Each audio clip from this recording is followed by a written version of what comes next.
Before I started homeschooling, I thought I was fully prepared to teach my children from home. I thought being an experienced teacher would give me the best foundation to start. But it turns out I was wrong and I came up against several roadblocks. If you're thinking about homeschooling or just getting started, let me save you from making the same mistakes as I did. In this video, I'm sharing 7 things I wish I knew so you can avoid the overwhelm and have a positive start. I'm Kirsty, a qualified teacher and deputy principal, and I am now a conscious educator. I walked away from the education system in 2021 and I now facilitate my own program for home educating families. I thought having over a decade of teaching experience plus a master's degree would have helped me to home educate my children with ease. But the truth is, the conditioning from the system and my training was actually hindering us. I learnt very quickly that home education is not school at home. One of the biggest misconceptions of home education is trying to replicate school at home. And this was one of the biggest roadblocks that I had. I was so system-minded that it was really hard to move out of that. And I believe it can actually work to your advantage if you haven't had any teaching experience within the system yourself. If you are a parent and have come from another field or a stay-at-home mum, you really don't have those additional layers from the education system, and you can sometimes flow into home education more smoothly. I found that I really had to get out of the system mindset and the structure of the school day and really focus on my children and what was best for them, and also myself. How did I flow best within the day, and how could we easily home educate? I found that when I started to move away from a structured type of learning and embraced more of a flexible schedule and daily routine, that my children were happier, I was much more relaxed, and we really leaned into the flexibility of home education and started to find our groove, which is where I found out how important it is to deschool. So deschooling is very essential, not only for children who've been in the system, but also any teachers who are then going to be educating their own children or starting their own programs or conscious education outside of the system.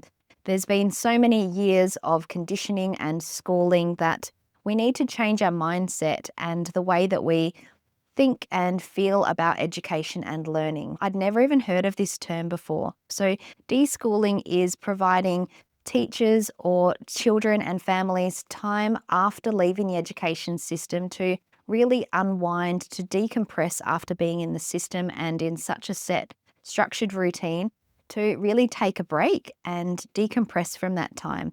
We don't really realise the impact that it can have on our children. They've been spending hours a day outside of our care, inside a system where we are following rules, listening to instructions, doing as we are told. There's bells ringing, lots of children, and it's a very structured environment.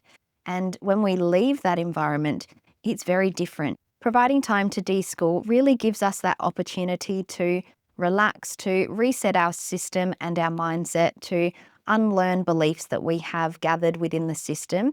If your child has been in school, it's important that you give them time to deschool themselves. There's a general guide about deschooling that says that children should have the opportunity to deschool for 1 month of every year that they have been in the school system. So if a child has attended school for 3 years, that would be 3 months of deschooling.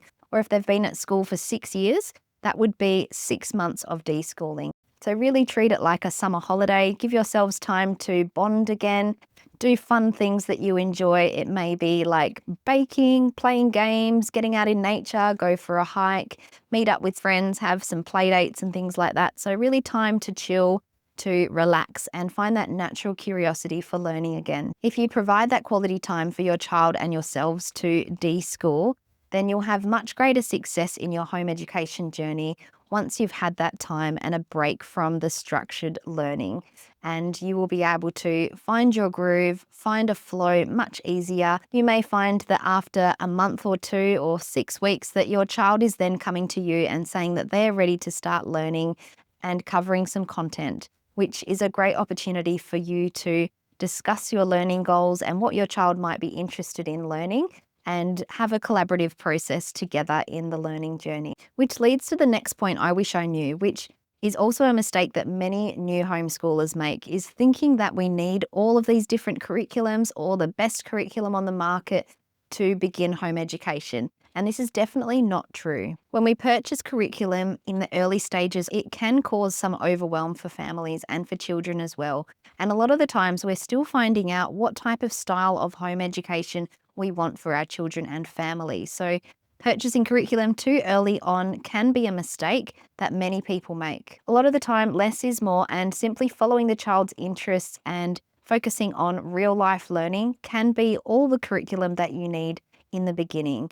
For myself, we follow an unschooling approach, which I absolutely love. I love to help my children to learn in real life experiences, and we don't follow a curriculum. Initially, I was following a curriculum for English and mathematics, which is the same curriculum that I was using in the school system, and it really didn't work for my children. They weren't engaged in it, and we learnt quickly that it really wasn't going to work. Unschooling is definitely our preference, and there's lots of different learning styles out there for home education, so try not to pigeonhole yourself too early on.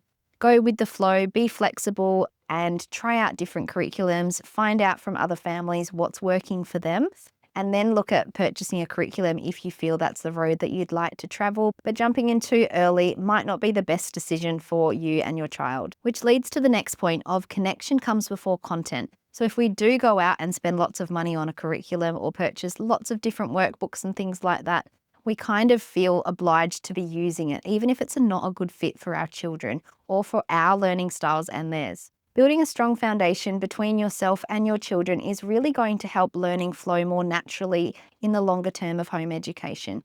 We want our children to have a positive experience, and when they feel safe, seen and heard and involved in the learning experience, then they're going to be much happier to get involved in the learning process rather than following content that may not be a good fit for them, and then that's not serving any of you. It's causing friction between you and your relationship, and we really want to have a strong bond as a family when you're home educating. You may be spending lots of time at home or lots of time together, so it's really important to nurture your relationship, do things that you both enjoy. It might be creating with Lego, doing some painting or colouring in, simple things that you can both enjoy together, and really focus on your connection together rather than the content. The content's not going away.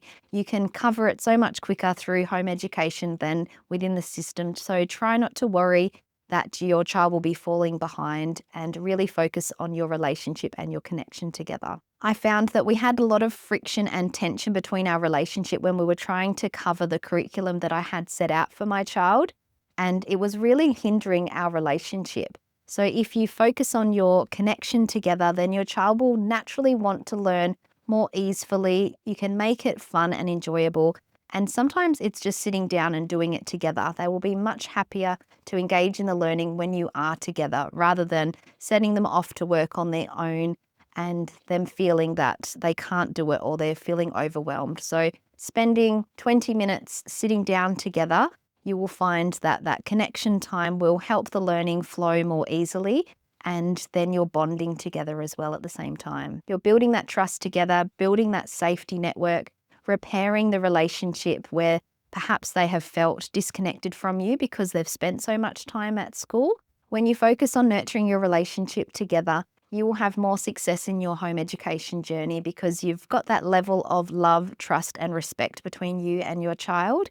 The household will be more calm, everyone will feel happier, and you will get through the learning a lot quicker when you work together and collaborate as a team.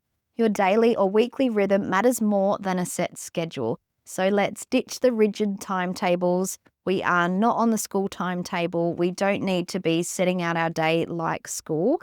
We are home educating. It looks different. It's much more flexible, and you can find a daily flow that feels good for everyone. Every family's rhythm will look different, so try not to compare to other families. It's really about focusing on what works best for you as a family. It may be that on set days you focus on core subjects 2 to 3 times a week, and the other days you go on adventures, join a co-op and have adventures together with other families, or you're learning through everyday life. It's great to have a schedule if that works for you, but don't feel that you have to follow it rigidly. If it's causing stress or it's too overwhelming, then don't be afraid to pare it back.